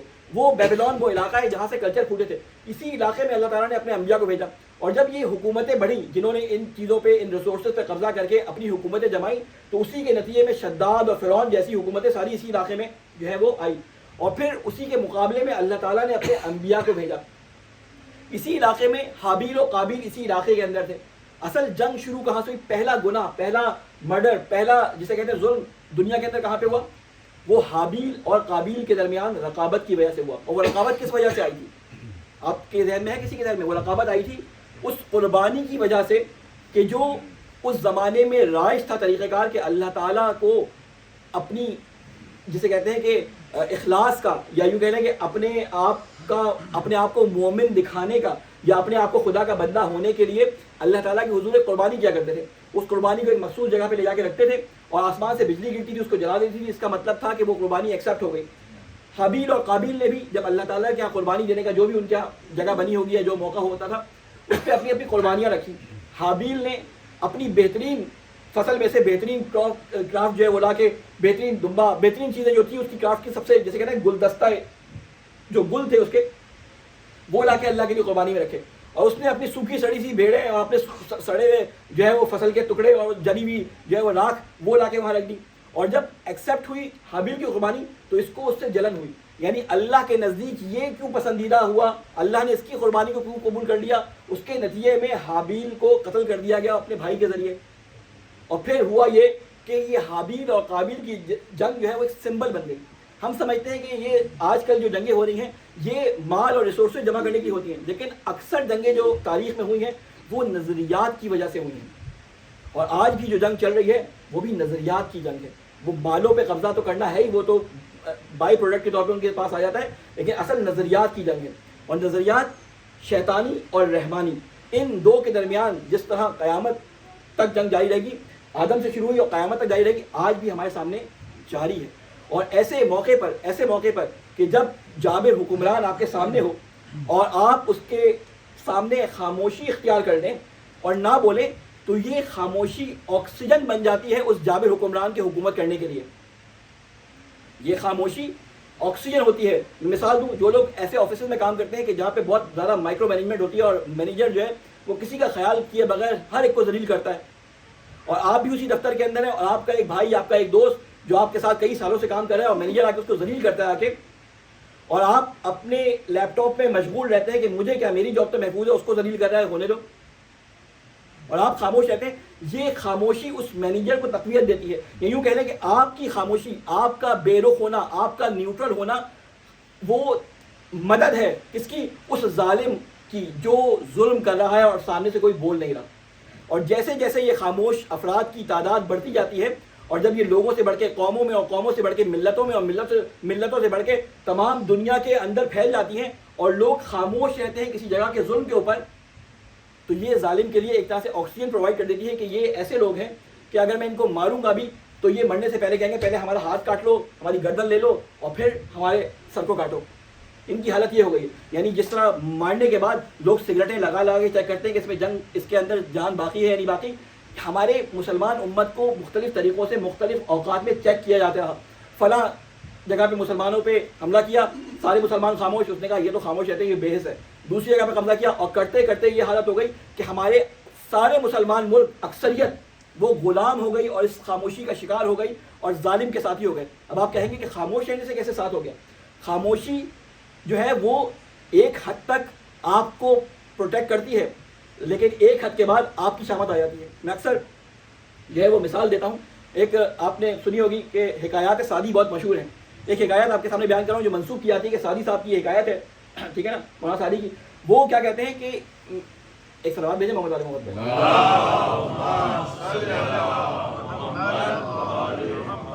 آپ ایسے سن رہے ہوتے ہیں کہ مجھے لگتا ہے یا تو سمجھ نہیں آ رہا یا بہت انہماک سے سن رہے ہیں. ایک میں واقعہ سنا رہا ہوں، ٹھیک ہے. میں واقعات عموماً نہیں سناتا، لیکن جس واقعے سے انسان کا ذہن نزدیک ہو جائے اور اس کو تھوڑا سمجھ آ جائے، کیونکہ میں نے یہ بات کی نا، اس کو میں ایک واقعے کے ذریعے بیان کرنا چاہ رہا ہوں. وہ بیان کرتے ہیں کہ ایک کسان تھا اور سردیوں کا زمانہ تھا. اس کی جو فصل آتی تھی اس کی بیوی لے آ کے گودام کے اندر اس کو رکھ دیا کرتی تھی. اس گودام کے اندر گندم کا انبار تھا، مختلف چیزوں کا انبار تھا. یہاں سے چوہا آتا تھا اور اس گندم کی بوری میں سوراخ کر کے تھوڑی سی 5-6 دانے لے جاتا تھا روزانہ. اب وہ بیوی جو تھی کسان کی، وہ کہتی تھی کہ بھائی یہ تو ہماری بوریوں کو خراب کر دے گا، تو ہمارا آگے کا سارا کھانا ہے اور ہمارا آگے فصل ہمیں اس کو بیچنی ہے، سردیوں میں ہم کیا استعمال کریں گے. تو اس نے کیا کیا، ایک چوہے دان وہاں پہ لگا دیا. سن رہے ہیں، یہ مجلس کے اندر بیان کرنا شاید مجلس کے اس کے زیادہ آداب ممبر کے خلاف ہو، لیکن یہ بہت ہی بہترین مثال ہے آج کل کے معاشرے کے حساب سے. وہ لگاتی ہے چوہے دان، ریٹ پکڑنے کا اس کے سامنے وہ لگا دیتی ہے. اب ایک دن وہ چوہا وہ دیکھتا ہے، وہ ڈر جاتا ہے، روشنی ہوتی ہے، دن کی روشنی دیکھ لیتا ہے، وہ بھاگا جاتا ہے مرغے کے پاس. کہتے ہیں بھائی مرغے تم بڑے ہو، اپنی ٹانگ سے ذرا اس کو اٹھا دو، میں چھوٹا سا ہوں، میں اپنے بچوں کا کھانا لے کے آتا ہوں، مر جائیں گے بھوک سے، باہر سردی ہے، برف پڑ رہی ہے. وہ کہتا ہے مجھے کیا، تمہارا مسئلہ تم خود نپٹو. وہ کہتا ہے کیا کروں، بڑے بچا کے بھوکا 2 دن سے بھوکا ہوتا ہے. بکری کے پاس جاتا ہے، کہتے ہیں بہن بکری ذرا پلیز اپنے پیر سے یہ چوہے دان ہٹا دو یہاں سے، یہ میں اس سے پھنس گیا، میری ٹانگ پھنس گئی، تو میرے بیوی بچے تو بھوکے مر جائیں گے. اس کی بھی کتنا بیوی کا خیال ہے، چوہے کو بھی بیوی کا خیال ہوتا ہے، تو یہ تو مر جائیں گے بھوکے. تو وہ کہتا ہے مجھے کیا بھائی، میرے لیے تو اس نے گرم گرم کمبل اڑا کے رکھے ہوئے ہیں، اس تو مجھے روزانہ جو ہے مجھ سے دودھ نکالتا ہے، مجھے خوب کھانا کھلاتا ہے پیٹ بھر کے تاکہ میں دودھ دوں. وہ بھی اس کی بات نہیں سنتی. ایک دن رات کو کسان کی بیوی آتی ہے وہاں سے کسی کام کے لیے، کچھ اٹھانے کے لیے، آواز آتی ہے کھڑ پڑ کھڑ پڑ کھڑ پڑ، کسی چیز کے ٹکرانے کی آواز. کہتے چوہا پھنس گیا. اندھیرا ہوتا ہے، اس کو راستہ دیکھا ہوتا ہے، اندھیرے میں بھی راستے میں چلتی جاتی ہے. تو اب وہ جا کے جیسی وہ چوہے دان اٹھاتی ہے، باہر پھینک اٹھا کے، ایک دم سے اس میں چوہا نہیں ہوتا، سانپ ہوتا ہے. سانپ پھنسا ہوتا ہے اس کے اندر. وہ اس کو ڈس لیتا ہے، اور جب ڈستا ہے تو یہ بیمار ہو جاتی ہے، زہر پورے جسم میں پھیل جاتا ہے. اب طبیب کو بلایا جاتا ہے. طبیب کہتا ہے کہ اس کو زہر کا اثر بہت زیادہ ہے، اس کو کوئی ایسی چیز بنائیں جس میں طاقت ہے تاکہ اس کے اندر کے جو وہ اللہ تعالیٰ نے قدرتی وہ رکھے وہ ایکٹیو ہوں اور اس کے زہر کے اثر کو دور نکالیں. کہتے کیا کریں، کہتے اس کو یخنی شکنی پلاؤ. مرغا پکڑ کے لے کے آتے ہیں، اللہ اکبر ہوتا ہے، یخنی پلا دیتے ہیں. تو جو بے تفاوت تھا، اس نے کہا تھا مجھے کیا، میں تو سکون سے بیٹھا ہوا ہوں امریکہ کے اندر، یورپ کے اندر، وہ مر رہا ہے فلسطین کے اندر، وہ بھگتے، وہ مر رہا ہے یمن کے اندر، مجھے کیا اس سے. تو کیا ہوا، اس مرغے کی شامت آ گئی. اب وہ صحیح نہیں ہوتی، زہر سانپ کا ہے، کوبرا نے کاٹ لیا، پھنس گیا تھا سانپ. اور جب سانپ پھنسا ہو تو وہ اور زور سے کاٹتا، چھوڑتا ہی نہیں ہے، دانت بھی پھنس جاتے ہیں اس کے وہاں پہ. تو اب کیا ہوا کہ اب کہتے ہیں کہ بھائی کچھ بھی نہیں ہو سکتا، اب تو اپنی اس سے کہہ لو وصیت کر دے. انتقال ہو جاتا ہے اس کا. اب انتقال ہو جاتا ہے، کسان ہے، ملنے والے آتے ہیں، اب ان کو کھلائے کیا. بکری لائی جاتی ہے، اس پہ بھی اللہ اکبر ہو جاتا ہے. نعرہ تکبیر سب جگہ لگتا ہے، لیکن کہاں کہاں لگتا ہے، اللہ اکبر ہو جاتا ہے. کہنے کا مقصد یہ، مثال بتانے کی مقصد یہ تھا کہ جو لوگ اپنے آپ کو بے تفاوت سمجھ کر کچھ عرصے تک اپنے آپ کو محفوظ سمجھتے ہیں، ان کی باری بھی آنے والی ہوتی ہے. ابھی وہ آپ ان کے لیے فائدہ مند ہیں. یہ جو کارپوریٹ ریٹ ریس جس میں ہم سب کو پھنسایا ہوا ہے اور سارے کے سارے سارا دن اسی, آپ نے وہ دیکھا چوہے کو چھوڑ دیتے ہیں اور چوہا ایک گول سرکل میں بھاگتا رہتا ہے, اپنی طرف سے سمجھ جاتا ہے وہ بہت دوڑ رہا ہے, یا کولو کا بیل سمجھتے ہیں, کولو کا بیل آنکھوں میں باندھ دیتے ہیں اس کی پٹی اور باندھ دیتے ہیں اس کی رسی بیچ سے اور کہتے ہیں چلو. اب وہ اپنا کام نکلوا رہے ہوتے ہیں, وہ 200 کلومیٹر چل لیتا ہے اور کہتا ہے آج تو بہت کام کیا, اور جب آنکھوں سے پٹی ہٹائی جاتی ہے تو اسی جگہ کھڑا ہوتا ہے. تو ہمیں اسی طرح کارپوریٹ ریٹ ریس سے پھنسا دیا گیا. ہم سمجھتے ہیں کہ ہم بہت کچھ کام کر رہے ہیں, ہمیں کہا جاتا ہے تمہیں 40 سال کے بعد اپنا گھر مل جائے گا. ہم 40 سال تک اس گھر کو لینے کے لیے کتنی محنت کرتے ہیں, اس سے قرض اس سے قرض, پہلی مارگیج سے پہلے جو دینا ہوتا ہے پیسے وہ جمع کر کے کہتے ہیں بس اللہ کا شکر ہے ہم نے $4 لاکھ کا گھر خرید لیا, اب 40 سال 50 سال دیتے رہیں گے اس کو. ایک دنیا میں چھوٹا سا گھر لینے کے لیے آپ اتنی محنت کرتے ہیں, ایک ٹاؤن ہاؤس لینے کے لیے, اور 40 سال تک اس کو بڑھتے رہتے ہیں. آپ سمجھتے ہیں جنت کے بڑے بڑے محل اور وہ نہریں آپ کو فری میں مل جائیں گی؟ اپنی زندگی کے 40 سال 50 سال آپ ایک گھر کی تگودوں میں نکال دیتے ہیں. ساری عمر اماں پڑھاتی اس لیے بڑے ہو کے زیادہ کمانا تاکہ اچھے گھر میں رہو, اور سچے گھر میں 25 سال اماں پڑھاتی ہیں اور 25 سال کا 40 سال ہم اپنے بچوں کو یہی پڑھاتے ہیں, اور نسل در نسل ہم اپنے بچوں کو کیا کہتے ہیں, اسی ڈنڈے کے گرد گھومتے رہنا. اس جنت میں گھر بنانے کے لیے ہم کوشش نہیں کرتے. تو اللہ تعالیٰ, بلکہ امام علی علیہ السلام نے ایک جملہ فرمایا تھا مولا حسن علیہ السلام کو, نامہ ہے, نامہ نمبر 31 خط ہے امام حسن کے جو خطیں ہیں, امام علی علیہ السلام کے جو خطوط ہیں, ان میں ایک وصیت ہے جو امام حسن علیہ السلام کے نام ہے. کہا جاتا ہے امام حسن علیہ السلام کے نام, بلکہ اس سب کے نام ہے. اس میں کیا کہتے ہیں مولا, ایک جملہ بیان کر رہا ہوں, اس میں مولا یہ ارشاد فرماتے ہیں کہ بیٹا حسن, یہ جو تمہارے کاندھوں پہ بوجھ ہے اس کو کسی ایسے ضرورت مند شخص کے کاندھوں پہ رکھ دو کہ یہ تمہیں تمہارے مال کو اس جگہ پر پہنچا کے تمہارے سپرد کرے کہ جہاں پہ تمہیں اس کی سب سے زیادہ ضرورت ہو. یعنی اپنے مال کو کسی غریب کے کاندھے پہ اس کی مدد کے لیے دے دو. ایک تو یہ تمہارا مال بھی پہنچائے گا, اور اللہ نے جو تم سے کہا کہ میں نے جو تمہیں مال دیا ہے اس میں سے خرچ کرو, تو اس کی وجہ سے اللہ اسی مال میں برکت کر دے گا تمہارے لیے, اور جب تم سب سے زیادہ اس کے محتاج ہو کے تمہیں وہاں مل جائے گا. تو امام حسین علیہ السلام نے کام کیا, وہ جو خاموش طبقہ تھا اس طبقے کو جگانے کے لیے, جب انسان خاموش ہو جاتا ہے نا, آپ نے دیکھا ہوگا کہ جب مریض جو ہے وہ اتنا زیادہ سن ہو جائے کہ کوئی کام نہ کر سکے اور اس کے بعد بے ہوشی کے عالم میں کوما میں چلے جائے, تو ایک مشین لگا دی جاتی ہے کہ یہ زندہ ہے یا نہیں زندہ. تو کچھ دیر تک لائن چلتی رہتی ہے تو پتہ ہوتا ہے یہ کوما میں ہے لیکن زندہ ہے. لیکن ایک عرصے بعد کیا ہوتا ہے, وہ دیکھتا ہے کہ لائن اسٹریٹ ہو گئی ہے, پہلے بھی حرکت نہیں تھی لیکن اس لائن اسٹریٹ سے پتہ چلتا ہے کہ اس کے اندر زندگی نہیں رہی. اب کیا کرتا ہے وہ, جب وہ سمجھتا ہے کہ لائن کو دوبارہ زندہ کیا جا سکتا ہے تو وہ کیا کرتا ہے, ایک الیکٹرک شاک 1000 واٹ کا اس کو لگا دیتا ہے. ڈھم جب لگاتا ہے تو کیا ہوتا ہے, اس کے اندر ایک دم سے جان آ جاتی ہے. ایک نہیں 2 3 لگاتا ہے. جب انسان ظالم کے سامنے خاموش رہتے رہتے اس مردہ جسم کی طرح ہو جائے تو اس کو ایسے خون کی ضرورت ہوتی ہے, ایسی شہادت کی ضرورت ہوتی ہے جو اس مردہ دل کے اندر اپنی شہادت کے خون سے زندگی بھر دے. امام حسین علیہ السلام نے وہی کام کیا. یعنی معاشرہ اتنا مردہ ہو چکا تھا کہ رسول اکرم صلی اللہ علیہ وسلم کے جانے کے بعد 50 سال کے بعد معاشرے کے اندر اتنا گراؤ آ چکا تھا کہ مدینے کی حالت اگر آپ امام زین العابدین علیہ السلام کے زمانے میں پڑھیں تو آپ کا لاس ویگس اور مدینے میں اگر کمپیئر کیا جائے تو مدینہ زیادہ برا تھا لاس ویگس سے. یہ میں حقیقتاً بات کر رہا ہوں, جو لوگ تاریخ کو جانتے ہیں وہ اس بات کو جا کے ویریفائی کر لیں. مدینے میں ایک رقاصہ مر گئی, ایک شاعر مر گیا جو فحش کو شاعر تھا, تو اس کے مرنے میں پورے مدینے کے اندر بین و زاری شروع ہو گئی. لوگ رو رو کے جو ہے وہ مدینے کے اندر مسجد نبوی کے اندر روتے تھے کہ وہ فحش کو شاعر مر گیا. کنیزیں اور غلام رویا کرتے تھے. یہ حالت ہو گئی تھی مدینے کی. تو جب معاشرہ اس حد تک پہنچ جائے تو ایک ایسی شہادت کی ضرورت ہوتی ہے, ایک ایسے خون کی ضرورت ہوتی ہے. شہید کا خون اس مردہ دل کے اندر دوبارہ زندگی پیدا کرتا ہے. وہ کہتے ہیں شہید کی جو موت ہے وہ قوم کی حیات ہے. اور ہم نے اپنی زندگی میں دیکھا کہ جب یہ سارے مسلمان ممالک سو رہے تھے, وہ جو فلسطین کی بچیوں کو مارا جا رہا تھا, وہ جو یمن کے اندر حملے ہو کے مارے جاتے ہیں, ہم یہاں بیٹھے سکون سے کہہ رہے تھے کہ ہم کچھ نہیں کر سکتے, ہم تو یہاں دعا کر سکتے ہیں, ہم سوشل میڈیا سے جس سے اپنی پوسٹیں کر سکتے ہیں. اس موقع پہ ایک مرد جری اٹھا, اس نے کہا نہیں ان کی مدد کرنا واجب ہے. اور اس کے لیے لوگوں نے کہا بھی کہ آپ کی جان خطرے میں ہے, آپ کیوں سامنے آتے ہیں, لیکن اس نے کہا میرے عوام درمیان میں ہے, میں سامنے آؤں گا, میں نڈر بن کے آؤں گا. امام حسین کا چاہنے والا تھا, امام حسین کا چاہنے والا تھا. لہٰذا وہ شہادت دیکھ لیں, اس کے بعد دنیا کے اندر ہونے والی بیداری آپ کے سامنے ہے. وہ لوگ جو نہیں بھی جانتے تھے اسلام کے بعد, وہ لوگ جو نہیں جانتے تھے یورپ امریکہ کے اندر جو انگریز اور یہودی اور وہ بھی آج اویئر ہو گئے کہ ہو کیا گیا. یہ ایک دم سے اس مردہ جسم کے اندر مسلمانوں کے اندر جان کہاں آ گئی. دنیا بھر کے اندر لوگ جو ہیں وہ ایک دم بیدار ہو گئے. آپ سوچیں کہ بعض دفعہ انسان زندہ اتنا خطرناک نہیں ہوتا جتنا اپنے مرنے کے بعد خطرناک ہو جاتا ہے. وہ حسین جو زندگی میں یزید کے لیے خطرناک تو تھا ہی, لیکن یزید جب تک امام حسین زندہ رہے تو جس مدینے سے نکلے تھے مدینے والے خاموش تھے, جس کوفہ سے دعوت پہ بلائے گئے تھے وہ خاموش تھے. امام حسین علیہ السلام شہید کر دیے گئے, لیکن یہ حسین مرنے کے بعد زیادہ خطرناک ہو گیا.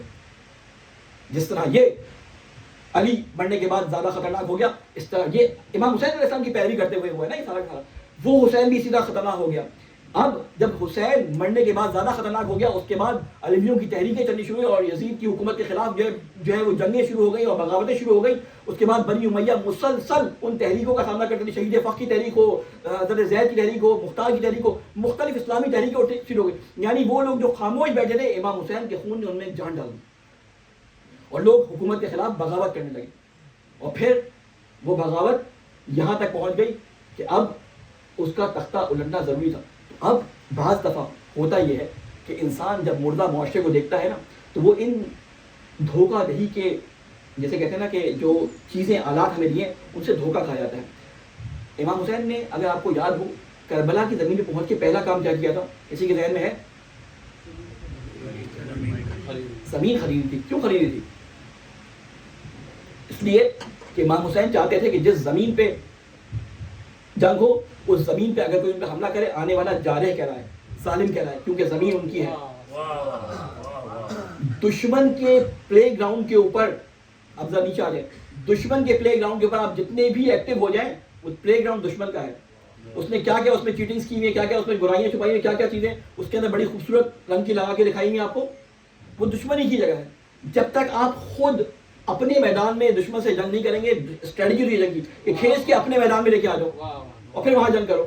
جتنی جنگیں جو جیتی گئی کم سپاہیوں سے زیادہ سپاہیوں کی, وہ اس جگہ پہ جیتی گئی جہاں پہ ان کا اپنا بیٹل فیلڈ تھا. کسی اور جگہ لڑنے گئے, ہار گئے. دشمن نے ہمارے لیے ایک پلیٹ فارم بنا دیا سوشل میڈیا کا کہ وہ اس حسین کو کنٹرول نہیں کر پا رہے تھے, طاقت کو, کہ جس کی وجہ سے لوگوں میں جوش و جذبہ اٹھ رہا تھا اور تحریکیں اٹھ رہی تھی. تو اس نے کہا آج کے زمانے میں یہ سوشل میڈیا تمہارے ہاتھ پہ آزاد ہو, جتنی گندی بری گالیاں دے سکتے ہو دو, ہمیں دیتے رہو اور اپنے آپ کو دل میں مطمئن کرتے رہو کہ ہم نے تو 6 پوسٹ دن کی لگائی ہیں فلاں کے خلاف. یہ سوال ہے میرا, کیا یہ وہ دھوکہ تو نہیں ہے جس کے تحت ہمیں مطمئن کرنے کے لیے ہمارے ضمیروں کو سلایا جا رہا ہو؟ اس میں سے آگے اپنی گفتگو نہیں کرو گے. سوال ہے محمد پہ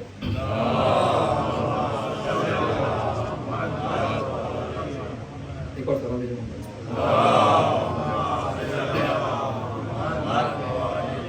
تو امام حسین علیہ السلام کے ذکر کو بیان جو کیا جاتا ہے وہ اسی لیے بیان کیا جاتا ہے کہ ہم زیادہ سے زیادہ امام حسین علیہ السلام اور اہل بیت علیہ السلام کے بارے میں اس مجلس کے اس افطاری کے اندر جانیں. اس مجلس کے اندر فضائل ابی المومنین علیہ السلام, فضائل اہل بیت, یہ زینت مجلس ہیں اور مصائب اہل بیت علیہ السلام مال مجلس ہیں. لیکن کیا کسی کے صرف فضائل بیان کرنا اور کیا صرف مصائب بیان کرنا ہی کافی ہیں؟ ان کی تعلیمات کو بھلا دینا کوئی صحیح بات ہے؟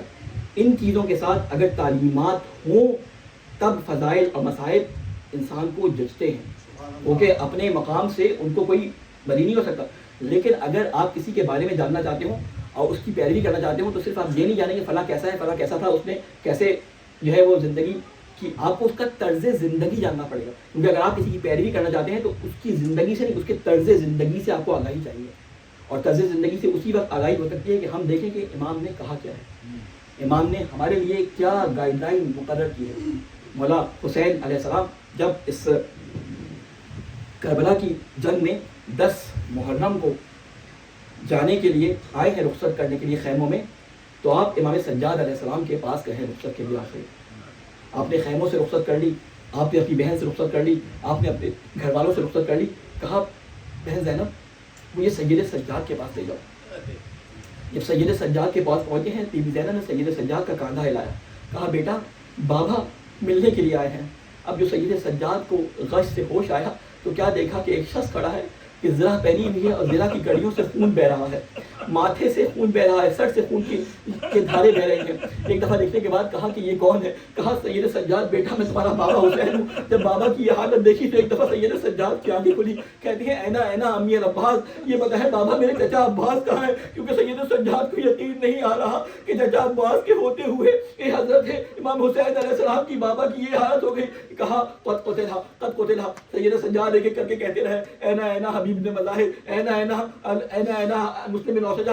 امام حسین جواب دیتے رہے قد قتلہ قد قتلہ، لیکن ایک موقع آیا کہ جس پہ سید سجاد کو امام حسین نے جواب نہیں دیا۔ کہا اینا اینا اخی علی اکبر، کہا بیٹا تم کب تک مجھ سے سوال کرو گے؟ بس یہ سمجھ لو کہ اس خیموں میں مردوں میں میرے اور تمہارے علاوہ کوئی نہ بچا۔ پھر امام حسین علیہ السلام نے امام سجاد کے کان میں کچھ نصیحتیں کی، ان کو امامت کے راز سونپے، ان کو کچھ نصیحتیں کرنے کے بعد کہا کہ سید سجاد آج سے اس کاروان کے میرے کاروان تم ہو، آج کے بعد میں اس کربلا میں رہ جاؤں گا، تمہیں اپنی پھوپھی زینب، اپنی بہنوں، اپنی ماؤں کے قافلے کو وہ کربلا سے کوفہ سے شام لے کے جانا ہے۔ اس کے بعد بچوں کے بارے میں نصیحتیں کی کہ دیکھو یہ بچے ہیں، ان کا خیال رکھنا۔ یہ کہہ کر امام حسین چلے گئے۔ کچھ دیر بعد جب کربلا میں سیاہ آندیاں اٹھی، میں مسائل میں امام کی شہادت نہیں پڑھا، جب امام حسین کی شہادت ہو گئی ایک دفعہ زمین کربلا لرزنے لگی، بی بی زینب نے کہا سیاہ آندیاں چل رہی ہیں، دوڑتی ہوئی سید سجاد کے پاس آئی، سید سجاد ذرا دیکھو یہ سیاہ آندیاں کیوں چل رہی ہے؟ کہا پھوپھی اماں ذرا خیمے کا پردہ اٹھائے۔ اب جو خیمے کا پردہ اٹھایا سید سجاد نے کہا السلام علیکم یا ابا عبداللہ، ارے بابا کو شہید کر دیا گیا۔ اب پھوپھی اماں یہ جو سر ہے یہ میرے بابا کا سر ہے۔ ارے امام حسین شہید ہو گئے۔ کربلا سے نکلتے وقت جب رات شب غریبہ آئی، یہ بی بی زینب نے بچوں کو گننا شروع کیا۔ یہ غریب بچوں کی تعداد اتنی تھی کہ بچوں کو گننا پڑ رہا تھا۔ ارے بچوں کو گننے کے بعد دیکھا کہ کچھ بچے کم ہیں، کہا وہ دو بچے جن کی امام حسین نے سفارش کی تھی وہ کم ہے۔ اب جو ڈھونڈنا شروع کیا اور دیکھا دونوں بھائی ایک درخت کے نیچے گلے میں ہاتھ ڈال کے بیٹھے لیٹے ہوئے ہیں۔ اب جب ترین جا کے اٹھانا چاہا کیا دیکھا کہ بچے بھوک و پیاس سے مر گئے۔ ان بچوں نے ظالم سے پانی نہ مانگا، پیاس سے مر گئے لیکن ظالم کے سامنے ہاتھ نہ پھیلایا۔ ارے یہ بچے اسی طرح شہید ہوتے گئے۔ امام حسین علیہ السلام کے قافلے میں اتنے بچے تھے کہ شب عاشور بی بی زینب کو گننا پڑا، لیکن جب یہ قافلہ لٹا ہوا اب مدینے پہنچا ہے، ارے 2 یا 3 بچے بچے ہیں، ایک ناقص بچے ہیں اور 2 بچے بچے ہیں۔ یہ سارے بچے کہاں چلے گئے؟ ارے ہم تو کہتے ہیں قاسم کی لاش کو پامال کر دیا گیا، لیکن آپ کو معلوم ہے کربلا سے نکلتے وقت تمام بیویوں کے ہاتھوں کو گردن سے باندھ دیا گیا۔ ارے بچے ماؤں سے لپٹے ہوئے اونٹوں میں بیٹھے تھے، جب اونٹوں کو بھگایا جاتا یہ بچے زمین پہ گر جاتے۔ ارے مائیں کیا کرتی؟ ارے بچے کے گرنے کے بعد ارے اونٹوں کو اس پہ دوڑا دیا جاتا۔ ارے کتنے ہی بچے ہیں ان اونٹوں کے پیروں میں آگے پامال ہو گئے۔ جب زینب نے دیکھا یہ تو بہت برا ہے، سارے بچے گرتے جا رہے ہیں اور شہید ہوتے جا رہے ہیں۔ اب جب کوئی بچہ گرتا تو زینب ایک کام کرتی کہ ان بچوں کے لیے تو کاروان نہیں رکتا، لیکن زینب جب بچہ کوئی گرتا اپنے آپ کو اونٹ سے گرا دیتی۔ آپ سوچیں صرف حضرت امام حسین حضرت عباس منہ کے بل زمین پہ نہیں گرے، ارے سے وہ تو ایک دفعہ زمین پہ گرے، لیکن ہر بچے کے گرنے پر زینب اپنے بنے ہاتھوں کے ساتھ اونٹ سے اپنے آپ کو گرا دیتی۔ ارے زینب کا سر خون خون تھا۔ ارے اسی زخمی حالت میں زینب حسین کے بچوں کو لے کے شام تک گئی اور شام سے لے کر مدینے تک پہنچی۔ اور مدینے میں جب پہنچی ہے ایک دفعہ اماں ام البنین سے ملاقات ہوئی۔ ام البنین سے ملنے کے بعد زینب گلے لگا کے خوب روئی۔ اس کے بعد اپنی چادر سے زینب نے ایک سپر نکال کے ام البنین کو دی۔ ام البنین یہ عباس کی سپر ہے۔ ارے عباس کی سپر کو دیکھ کر ام البنین نے رونا شروع کیا اور کہا میرے بھائی نے جب تک وہ زندہ رہا مجھے کسی چیز کی فکر نہ تھی، لیکن میرے بھائی نے میرے مولا حسین کی خاطر، اپنے بھائی اپنے آقا حسین کی خاطر کربلا کے میدان میں اپنے بازو کٹا دیے، اپنی گردن کٹا دی، لیکن آخری زحمت بھی حسین کو دینے نہ دی۔ جب امام حسین علیہ السلام حضرت عباس کو اٹھانے کے لیے پہنچے تو امام حضرت عباس نے مولا سے جملہ کہا مولا مجھے خیموں میں لے کے نہ جائے، مجھے سکینہ سے حیا آتی ہے۔ ارے میں کہوں گا امام حسین میں حضرت عباس نہیں چاہتے کہ آپ صبح سے اتنے لاشیں اٹھا کے لے کے گئے ہیں. ارے دوبارہ جوان بھائی کا لاشا اٹھائے. امام حسین علیہ السلام نے عباس کا لاشا وہی چھوڑا.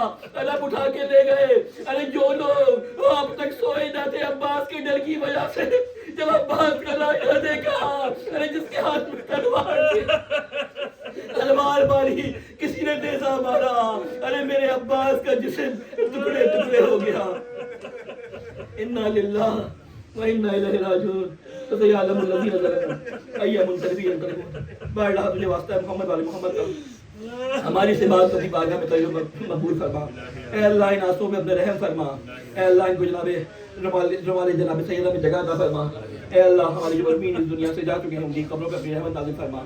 اے اللہ ہمارے امام کی حفاظت فرما، ہمیں ان کے ناصر و عوام میں شامل فرما. ماتم حسین.